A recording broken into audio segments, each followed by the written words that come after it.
వద్దు. మనం పిల్లలకి వాళ్ళు బాగా యాక్టివ్‌గా ఉండే ఫిజికల్ ఎక్సర్‌సైజ్ గాని, లేదంటే ఫిజికల్ యాక్టివిటీస్ గాని మనం చేపిచ్చొద్దు.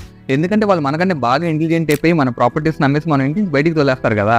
అందుకనే వాళ్ళు ఏదైనా మారం చేసినప్పుడు, లేదంటే ఏడ్చినప్పుడు ఒక టీవీ పెట్టేస్తామో, లేదంటే ఒక సెల్ ఫోన్ చేతికి ఇచ్చేసి ఆడుకోమంటాం చేస్తాం. దీనివల్ల ఏంటంటే వాళ్ళ కాగ్నిటివ్ ఫంక్షన్స్ గాని, లేదంటే వాళ్ళ ఇంటెలిజెన్స్ పవర్ గాని తగ్గిపోద్ది. మీరే ఆలోచించండి. ఇదివరకు మనకి గూగుల్ సెర్చ్ కానీ, లేదంటే గూగుల్ మనకు అలవాటు లేనప్పుడు మనం ఏదైనా డేట్స్ గాని, ఏదైనా ఇన్ఫర్మేషన్ గాని మనం బ్రెయిన్ లో స్టోర్ చేసుకుంటే మనం చాలా ఆలోచించేవాళ్ళం. కానీ ఇప్పుడు ఏదైనా చిన్న ఇన్ఫర్మేషన్ కావాలన్నా ఆ గూగుల్ సెర్చ్ అంటున్నాం. ఒక చిన్న డేట్స్ కూడా మనం మర్చిపోయి మనం గూగుల్ ఉంది కదా, లేదంటే మన టెక్నాలజీ ఉంది కదా అని వదిలేస్తాం. అలాగే పిల్లలు కూడా వాళ్ళు చిన్నప్పటి నుంచే మనం ఫోన్స్, లేదంటే ఏదైనా ఫోన్ లో ఉన్న వీడియో గేమ్స్ గనక మనం అలవాటు చేస్తే వాళ్ళ కాగ్నిటివ్ ఫంక్షన్స్ గానీ, వాళ్ళ ఇంటెలిజెన్స్ పవర్ గానీ, వాళ్ళ స్ట్రెంత్ గానీ, ఇవన్నీ యాక్టివిటీ మొత్తం తగ్గిపోద్ది. అండ్ వాళ్ళ intelligence power and IQ power కూడా పెరగదు.